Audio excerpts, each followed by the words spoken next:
Hey everyone, welcome to another episode of High Energy Girl. And today's amazing guest, Miss Badass Colleen Conlon. She is a kettlebell champion, Guinness Book of World Records.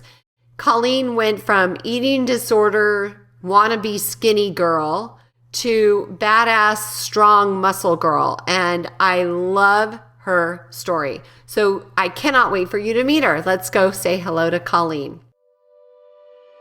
Hey everyone, welcome to High Energy Girl, a podcast helping women to age stronger because it is never too late to get fit, be strong, and feel sexy. I'm your host, Tracy Gluhite, health coach and personal trainer and founder of highenergygirl.com. Each week, we will either have a guest interview, which will provide you encouragement or an actionable tip to help you age stronger, or I will do a solo episode. Please also join our awesome Facebook group called High Energy Girls, and I'm looking forward to see you on the inside of that group and hope you enjoy today's show. Guess what, everyone? My book is out. It is a revised and updated edition of a book I wrote 5 years ago called No Frickin' Way, 21 Days to Ditch the Diet and Lose Weight the Keto Way by Loving Yourself to Health. When I first wrote the original book, I was not a believer in the low-carb movement, but after all the years of research I've done, I am sold out for life. In this book, you will learn about all the lies you have been fed, how to engage in loving self-care, how to eat nourishing foods that provide massive energy, why the ketogenic diet is not a fad, how to heal your body through fasting, why you should move your body to get stronger, and how to create an empowering mindset. Start reading now and finally achieve the high energy and positive body image you deserve. Check it out on Kindle, on Amazon. And if you like it, please leave us a review because this will help more people find it. I really want to inspire people to not deprive themselves, but to nourish themselves with loving self-care and amazingly healthy food so that they can age stronger. Thank you so much, and I hope you enjoy it as much as I enjoyed writing it. Hey, Colleen, thanks so much for coming on the show today. Thank you so much for having me. It is an extreme pleasure. You're so adorable. So for the listeners that don't know you yet, why don't you tell them a little bit about yourself? Hello, my name is Colleen Conlon. I am a virtual kettlebell coach, and I help women overcome self-limiting beliefs by mastering hardstyle kettlebell technique.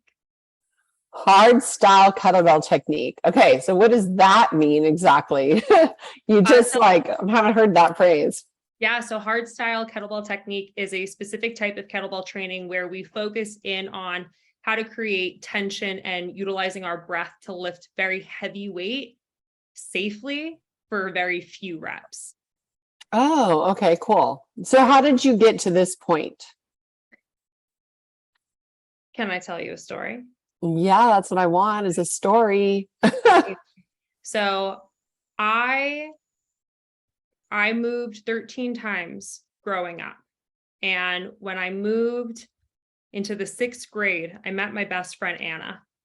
And Anna pulled me aside one day and she said, Colleen, I think everybody would like you so much better if you were skinnier. And then she pulled out a toothbrush to teach me how to make myself throw up. And my confidence went from here to an all-time low in that one statement. And I ended up struggling with an eating disorder from the 6th grade into my early 20s. And along the way, there was a lot of over-exercising. There was a lot of secretiveness. I felt like in order to go through life and be accepted by other people, I needed to be really small. And once I started training with kettlebells, I realized that I don't need to get other people to like me.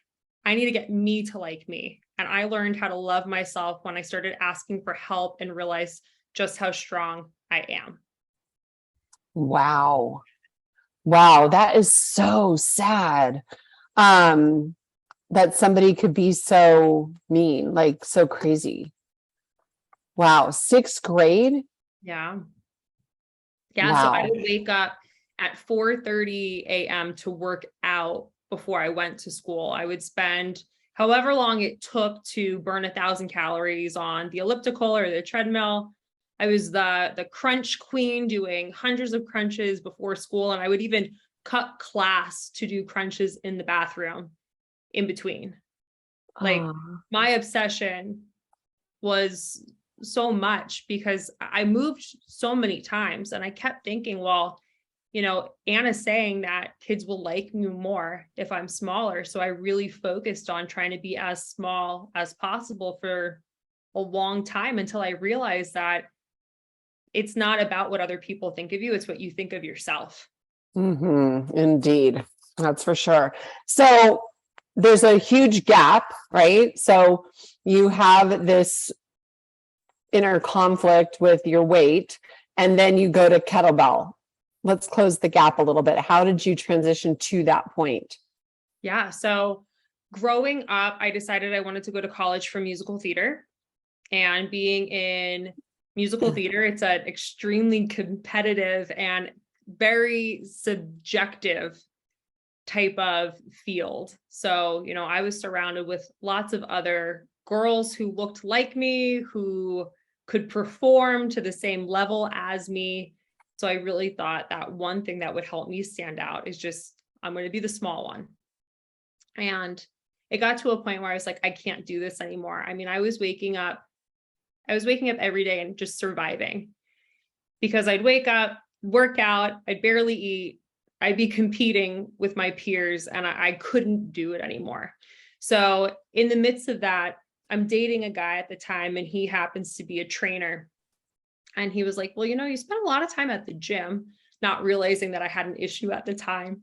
But he was like, you spend a lot of time at the gym, like maybe while you figure out what you're going to do next, like maybe you could, teach some cycling classes, or maybe you could get your personal trainer certification. So that's where everything started. So I got started in the fitness industry when I was 20, and I started as an indoor cycling instructor. And then I started doing every group fitness class under the sun.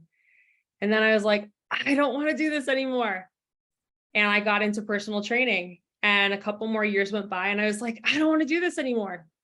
But at this point, I didn't really have a whole lot of other skill sets. But I thought to myself, maybe I could manage a studio. Maybe that's what I could do. I understand what it's like to be a trainer at this point. I understand what it's like to be an instructor at this point. I'm going to manage. So I had an interview to manage a kettlebell studio in New York City. And I totally BS'd my way through the interview. I remember the guy interviewing me was like, so what kettlebell certifications do you have? And I was like, oh, I have all of them. Totally lying.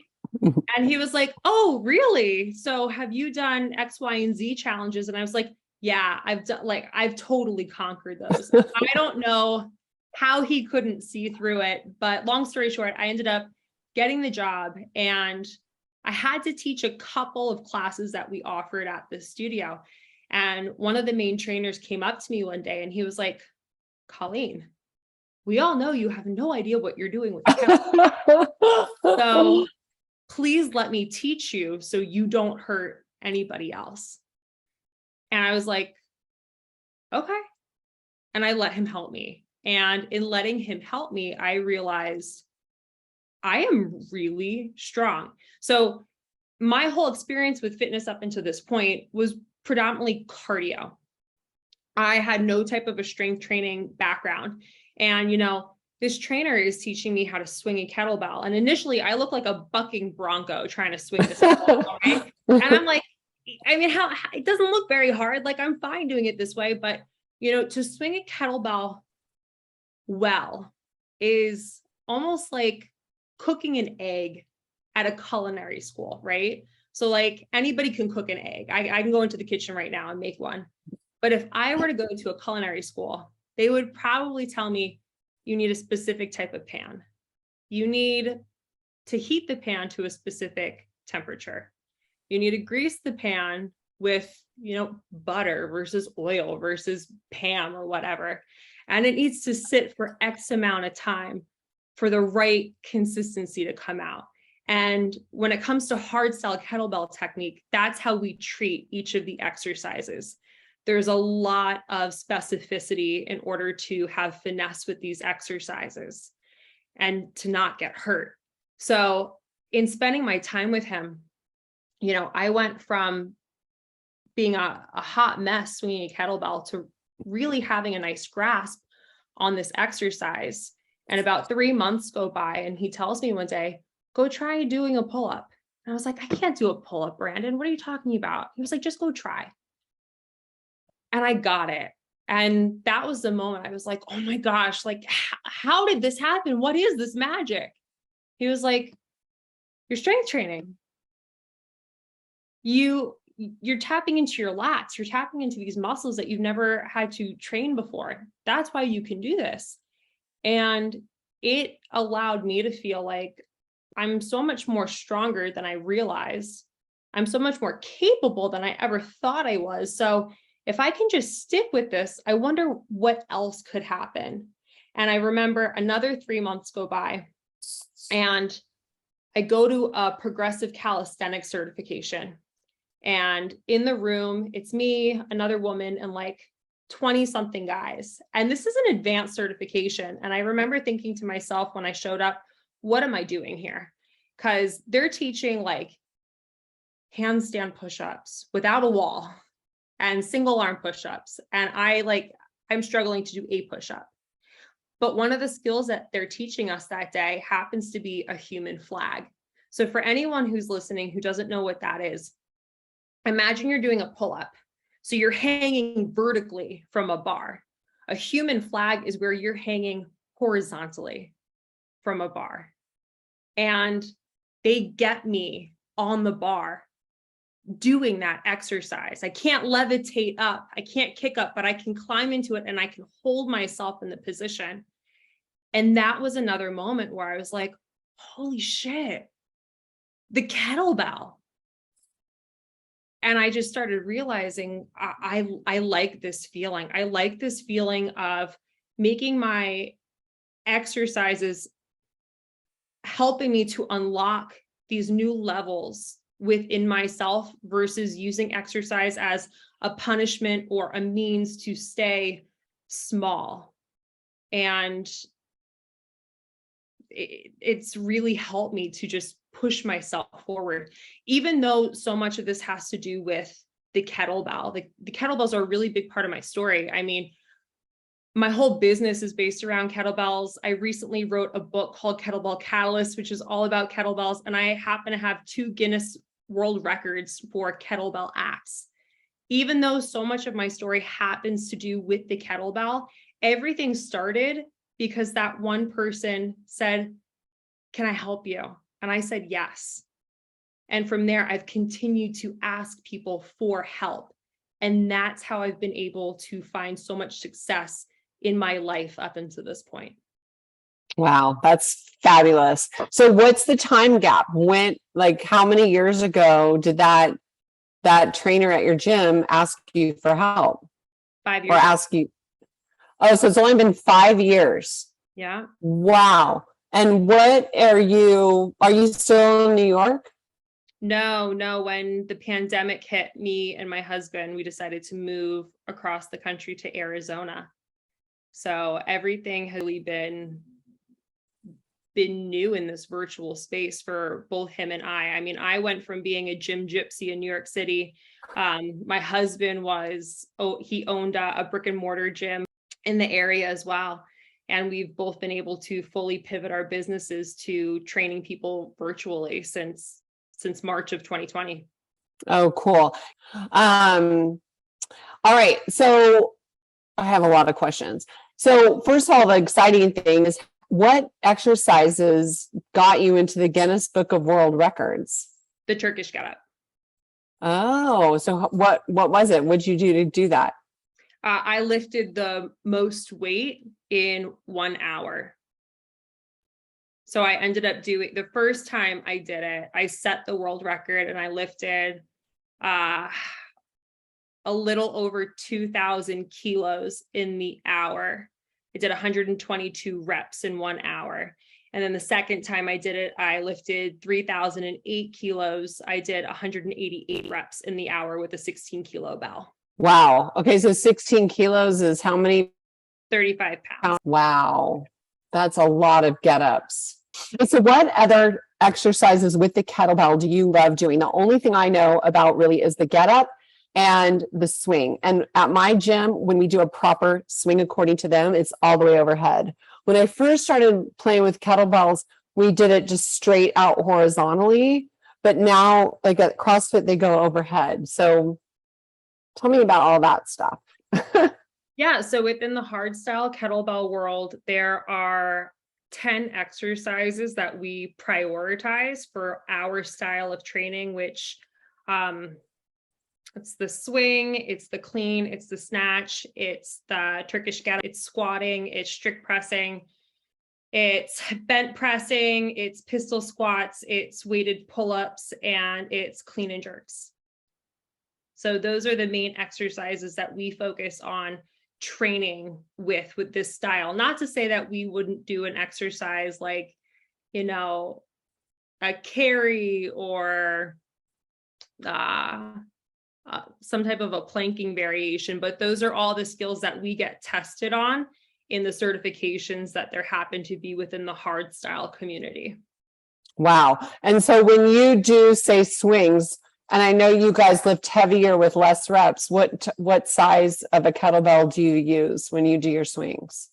It depends on the day. It depends on the goal. I mean, I have kettlebells ranging 4 kilos to 48 kilos. I don't swing 4 kilos. It's a little bit too light, but I'll swing anything from 20 to 48 kilos on a given day. 20. So that's 45 pounds.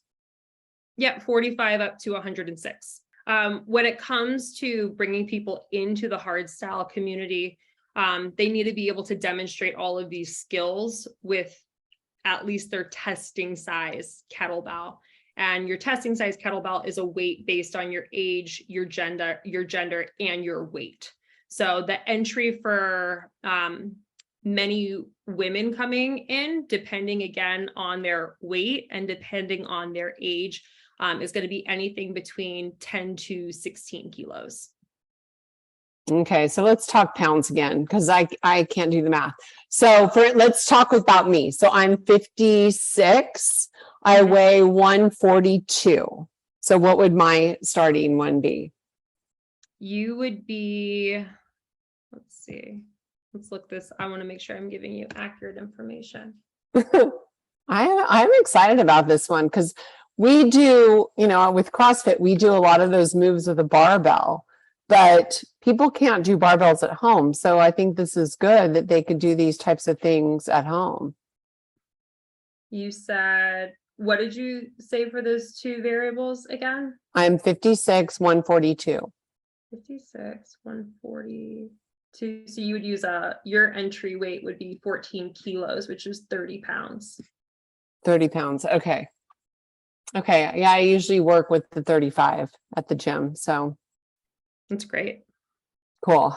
Okay, awesome. So when you do the kettlebells, I have so many questions. Okay, when you do the kettlebells with the heavy, what is your rep scheme on something like this?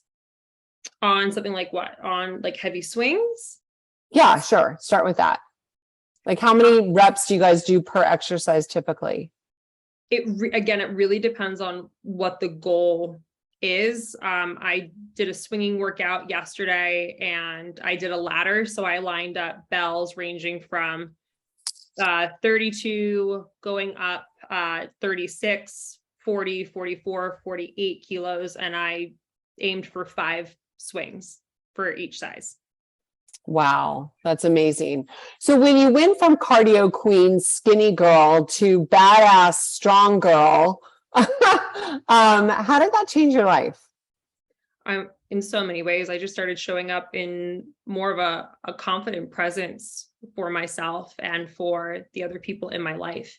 I remember when I first started dating my husband, I was one of those women who I was really shy and I didn't want to talk to his friends. And I always just like wanted him to myself. And now I'm at this point where I'm just like, I don't need to, be alone in the corner with my partner. I'm the one who can go interact with anyone whenever I need to, because I don't need to be I don't need to feel like I'm being validated by anybody other than myself. And I think that's a really relatable thing that I've noticed, not just with myself, but with the other women that I get to work with kettlebells. Yeah, that's cool. So it gives you more confidence. Did you end up marrying the guy that told you to start lifting weights or go to the gym, or did you meet somebody else? The trainer, that initial trainer that I spoke about, yeah, I ended up marrying him. We've been together for 10 years at this point. Aw, that's special. That's really cool. So what else are you passionate about? Like, how did it change? So getting strong and just changing your focus. Like I always say, instead of worrying about the number on the scale going down, worry about the number on your barbell going up, So tell me a little bit more about how working with kettlebells took your focus in a different direction. Like, what about nutrition? You probably changed your diet. Sure. I mean, if we talk about nutrition, I struggled with that eating disorder, and, that didn't all really start changing until I initially met my now husband. And when he started noticing the habits that I happen to have with food, he was never judgmental, but he would ask me questions like, well, why are you eating that? And what is your goal again? And, he happens to be one of those people who is in really good shape. And I just started noticing, well, what was he eating? And how was he saying he was feeling throughout his days? And how did the food he was fueling himself impact his workouts? And slowly, I mean, really slowly, we've been together for 10 years, and I would say it's probably taken closer to the past 3 years for me to really give in and start seeing like, no, your food really does matter. I work with a registered dietitian as it relates to everything with food, because I think there's a lot of miscommunication out there about what should I eat, what shouldn't I eat. And, for me, at the end of the day, I really don't like guessing and checking for so much of my life.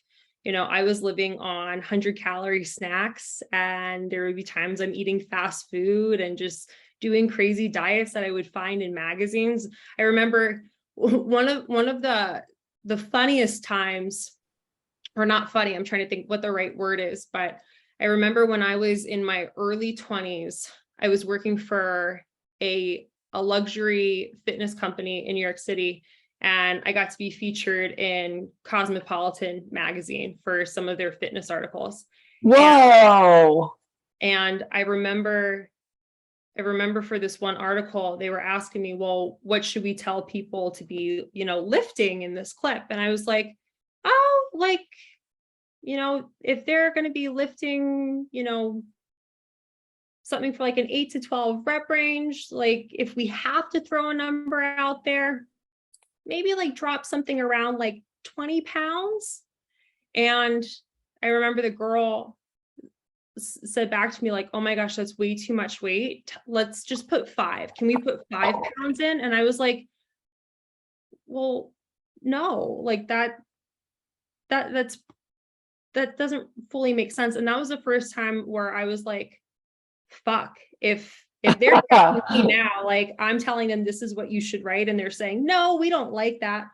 How many other situations have there been like that I've read growing up, believing like this is how you go about achieving said goal, and it's actually not the case, because that's not what's going to sell to the majority of the female market that they are producing this content to.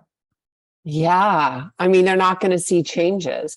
I'm so impressed that with kettlebells, you were able to just walk up and do a pull-up and then do the flag. Like, what did you do? Like, what do you think was working your lats and your movements? Because it's hard to work lats. Farmer's hold, single arm swings, deadlifts. And like doing stuff that was heavy and uncomfortable. And like, there's nothing that I do, or there's nothing that anybody's ever encouraged me to do, or nothing that I've ever seen within the hard style world that's going to be on like a TikTok challenge. Like, it's all really basic things, and it's heavy things, and you're not always going to be super sweaty, but like you don't need to necessarily go there in order to become a stronger version of yourself. Mm-hmm. And, you know, with that said, I mean, I know that this is a complete misconception, but so many women are afraid that they're going to look too bulky and be too big by lifting heavy. So I'd like for you to address that, as well as when you first started working at the kettlebell gym and this trainer taught you about kettlebells. Was that already a hard style kettlebell gym, or is that something you progressed into? That was already a hard style kettlebell gym. Everybody who happened to work there, with the exception of me, was already certified either with Strong First or RKC. And then as it relates to the whole misconception about weights are going to make you bulky, we don't produce enough testosterone as women. If like the women that you do see out there that who really do look bulky, like they're working for it and they're taking supplements and they're training, you know, they're doing 2, if not 3 a days in order to get that. It's not something that you're going to be able to just do by picking up a heavy weight and going for, you know, 3 to 5 sets of 5 3 times a week. It's just not going to happen. So you only work out 3 times a week? No, I'm saying for most people, they're probably only strength training closer to like 2 to 3 times as like a general consensus. Depending on what I'm currently working on, my workouts could range anywhere from 3 times a week, if not up to 5 times a week. Okay. And how long are you usually training? Like a half an hour, an hour? It really depends. You know, it depends if there's a specific goal that I'm working towards. Like when I was training for the Guinness World Records, like I would have sessions where I'm doing 90 minutes straight of Turkish Get Ups in addition to whatever my warm-up routine would be. But like that's not a typical workout. That happened to be very specific for the goal I was training for. There's been periods over the past year where I'm really focused on developing specific skills and getting my feet to do what my feet need to do, where some sessions they can, you know, take a little bit closer to 90 minutes just for that whole skill acquisition. But most of my workouts, I mean, I'm out there for about an hour. So what do you mean by your feet doing what you want them to do? I don't get it. For me, so I've had 4 abdominal surgeries, and 3 of my abdominal surgeries took place within a month and a half of each other. And after all 3 of those surgeries, I didn't have any type of physical therapy. And it started to impact the way I walk, and it started to impact my feet. So my husband happens to do a lot as it relates to body weight training. And when we would have conversations about what he could feel versus what I could feel, we would have 2 very different sensations. And the more people I've met along the way, they tend to feel more than I've been able to feel. So over this past year, one of my big goals has been able to master my body weight pistol squat so I can eventually do a 24 kilo pistol squat. So in the beginning of this year, I would just be doing all of these sessions where I'd be hanging out in a deep squat just to develop an awareness of what it is my feet are doing. And sometimes that's, you know, working with an orthotic in addition to what it is I'm doing, and other times taking it away. And something I've noticed specifically for me is because of the way my feet are at this point in time, I happen to do significantly better when I have different apparatuses helping my feet to feel what I need to, such as an orthotic or toe spacers. There's a sock that I've tried recently from a company called Naboso, where they have these little like little pricks that come out of them, and they help to stimulate the proprioceptors in your feet for better sensory awareness. So for a skill like a pistol squat, which is something that just does not come naturally to me, I've seen many people just like pick it up, but for me, that hasn't been the case. It requires me to be so aware of what's going on in my feet. Interesting. Have you tried barefoot? Tried going barefoot? No, just doing pistol squats barefoot. I wonder if that wouldn't help. Yeah, so I'll either use an orthotic in a minimalist shoe or go barefoot. So in hardstyle, we don't do anything in sneakers. Oh, what do you do things in? Barefoot. Really? Yeah, everything's about connecting to the ground. Yeah, it just reminds me of horseback riding. You know, if you're in a Western saddle, you're not going to feel the horse. But if you're in like an English saddle, you connect better with the horse. Oh, that's interesting. I grew up riding horses. I grew up competing in gymkhanas doing Western, but I've never ridden English. I've never heard that. That's interesting. Oh, yeah. Because the Western, all you feel is the saddle. But if you're in English, you just feel the horse. It's a different experience. So that's cool. I'm really curious about this hardstyle kettlebell. So let's okay, I have another question that I want to talk about your book. So what inspired you to do the Guinness Book of World Records? I mean, that just going for it alone is pretty amazing. Thank you. It all came about during 2020 when, I was home. I didn't get to go to work for X amount of time, and I happen to have all this time to actually train, which prior to the pandemic, I mean, my life consisted of being a fitness professional in New York City, and I did not live in New York City. So I would wake up around 4, catch a train around 4:45 a.m., get into the city, and then I'm doing 5:30, 6:30, 7:30, take a little bit of a break, back in for 3 sessions, around lunchtime, take a bit of a break, and then go back in for nighttime stuff, and then come back. So I really was a gym gypsy. I lived out of a backpack for the most part. So my focus was making money so that I could, live in this area of the country. I didn't always feel like I had energy to train. So once the pandemic hit, I was like, okay, well, I guess it's my opportunity to take my training seriously now. So I'm going to start to train. However, when I was initially training, it wasn't for Turkish Get Ups, it was for swings. And it must have been close to 6 months where all I was doing was swinging kettlebells, because I wanted to beat the world record for heaviest weight lifted via swing in the hour. But I had to stop because I was getting really terrible pain, cramping in my pelvic floor. So after all of those surgeries that I had all this scar tissue. And again, I didn't see any type of a physical therapist afterwards. And I would have issues as it relates to sex, having a lot of pain with sex because of this. And I started noticing, well, if I'm training too intensely, I'd get a lot of pain as well. And with all the stress of the pandemic, I started getting these like crazy cramping attacks, even just like sitting in my living room. I mean, so bad, Tracy, to the point of being toppled over, crying on the bathroom floor for 10 to 60 minutes.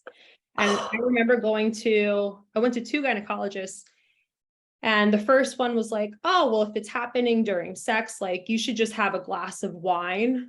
That should like help to relax you. And then another gynecologist had the audacity to say, well, just have a baby. It'll change everything up down there. And I was like, I don't think that's a good reason to bring a child into the world, but thanks for your advice. So things are getting really bad, and I'm training really hard at this point. And I'm looking up to find another gynecologist, and I end up finding a pelvic floor rehabilitation center instead. If anybody who's listening to that, if you've never heard of that, jot it down. Pelvic Floor Rehabilitation Center. And this was the first place where I wasn't dismissed. And apparently, you know, there's all of these issues that can happen centered around the pelvic floor. It's not just about, you know, prolapse and Kegels. There's so much more in this area of our body, but it's from the people I worked with, apparently this is more on the newer side of things. Pelvic floor rehab has really only been around for the past 10 years, according to the therapist I was working with. So this doctor analyzes me and tells me the game plan. And apparently what needs to happen is I need to work with a pelvic floor physical therapist 3 times a week for however long it's going to take to loosen up the muscles down there. And I need to do a round of 2 months of injections, weekly injections for 2 months. And I was like, okay, well, what does that mean? And working with a pelvic floor physical therapist, they go inside of you, like they're going inside of your vagina to massage the muscles down there. And the injections included taking a needle the length of my forearm and injecting them down there. And I remember going back to my husband to be like, I don't know if I can do this. I don't know if I want to do this. And he was like, well, Colleen, you know, you don't have to do this, but imagine what could happen if you did. You know, there was potential to have less pain in my everyday. There was possibility to train harder than I was ever able to before. And there was a chance to have a normal sex life with my husband. So I went to the doctor and I was like, okay, I'm in, let's do it. And the next thing she said was, great, now you have to stop lifting kettlebells. And I was like, what the fuck? No. But it was just for 2 months, you know, the injections were just going to take 2 months, and then I could continue to work with the therapist and slowly incorporate the bells back in. But it was a really hard decision at the time because I was already making so much progress with the swinging record. And I was really disappointed because I stopped with that record because there was so much that I had lost in that period of time. And then by the time my therapy is done, me and my husband, we leave the tri-state area and we move to Arizona. And I remember sitting down one day and just thinking about, well, you know, we just moved. I'm going all in on my virtual business. What else do I want to do for myself? You know, I don't believe resolutions are just for New Year's. You know, they can happen at any point in time. And I call up my coach and I'm like, okay, I'm ready to get back to training, but I don't want to go for the swinging world record. Can we go for something else? And we go to the Guinness website and we look at all of the records currently listed for kettlebells. And we notice that there is a record for heaviest weight lifted via Turkish Get Up for men, but there's not one for women. So my coach is like, Colleen, you're going to set the record. And I was like, ooh, I love the sound of that. That's awesome. So take about 6 months, we trained to do it. And the week before, I get a letter from Guinness. And for some reason, the guy who set the record does not have a background in hardstyle. So something you should be aware of for hardstyle, when it comes to the Turkish Get Up, the way we train it, 2 hands to get the kettlebell into position. You do the get up, 2 hands to bring the kettlebell safely back to the ground. For Guinness, you can't use 2 hands to bring it up and bring it down. So at this point in time, I could do my Turkish Get Ups with 28 kilos. I was planning to do it with a 24 kilo bell. I could not press a 24 kilo bell up above my chest with 1 hand at the time. So I was like, fuck. What are you gonna do? So my coach was like, you're gonna do this with whatever weight you can press, and we're just gonna use this as a benchmark. So I use the 16.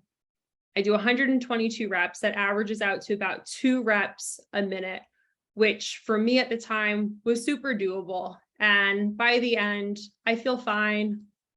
And I'm like, okay, like now we know this, like this was fine. Let's train it a little bit longer. I need to beat this for myself because I need to see what I'm truly capable of. So we go from July to December.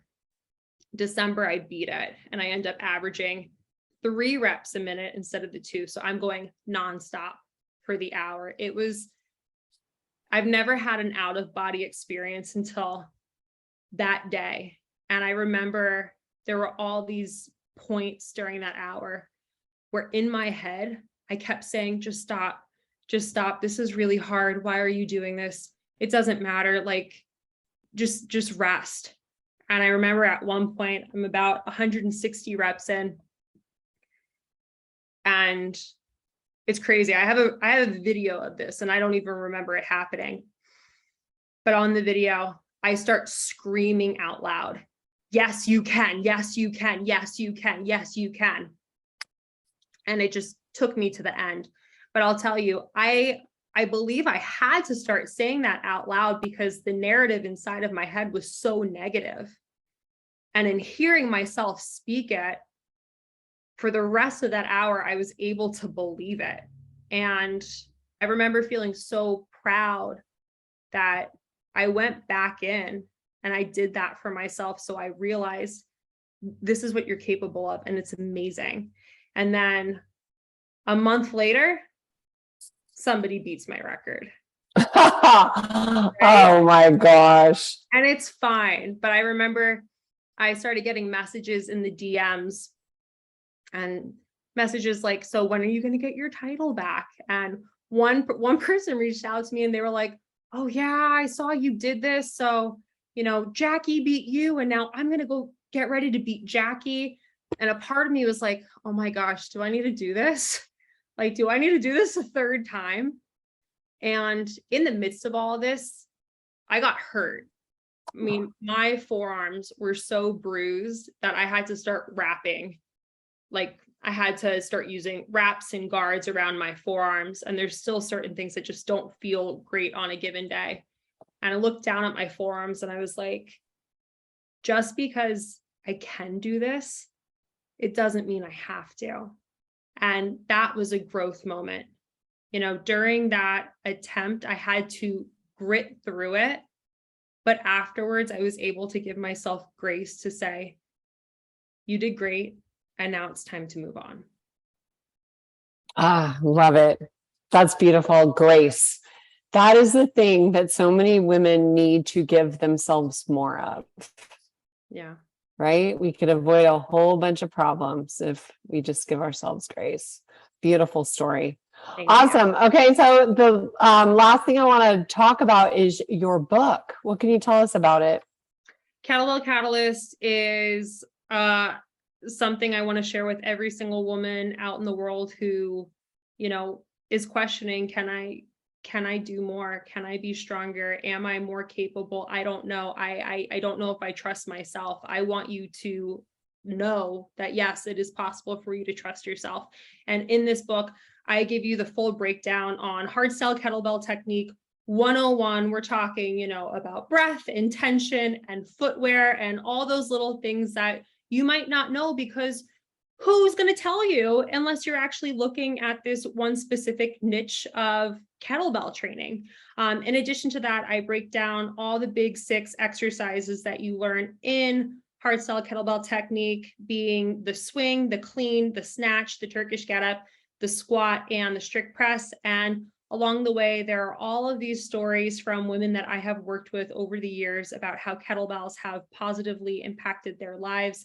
One of my clients is a licensed psychologist, and she does a whole chapter on the mental benefits of strength training and how it can heal past trauma. We talk about chakras in the books and how there's specific kettlebell exercises that can help to energetically restore different chakras that might be a little bit more on a pause at this point in your life. So it's a really cool book, Wow. if you're interested in actually training with kettlebells or not, if you're looking to see how far it's possible to take yourself as a woman who doesn't currently believe in herself. Like this is a great, inspiring book. And where can we get it? You can get it on Amazon. You can get it on Barnes and Noble. It is called Kettlebell Catalyst. And do you have like a website or a social media that people can follow you on? Yes, my website is ColleenConlon.com, and you can find me on Instagram at I am Colleen Conlon. Okay, so spell it just in case they're driving and they're like, what was that again? Yep, the website is Colleen Conlon, ColleenConlon.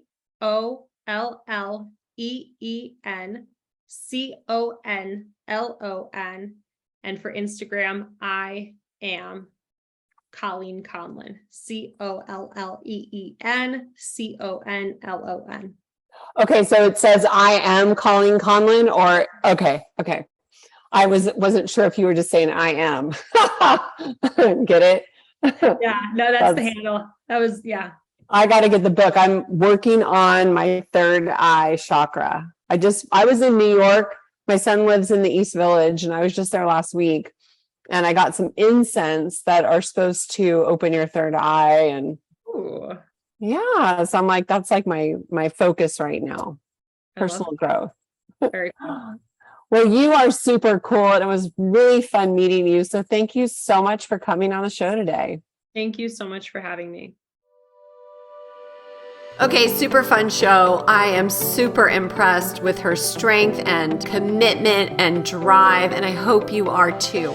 So to connect with her and get all her links, please head on over to highenergygirl.com/show for complete show notes. And thank you so much for listening. I hope you were inspired by today's show. Bye for now.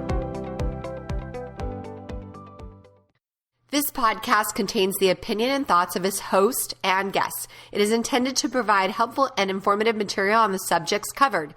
All statements made on the podcast have not been evaluated by the FDA and are not intended to diagnose, treat, cure, or prevent disease.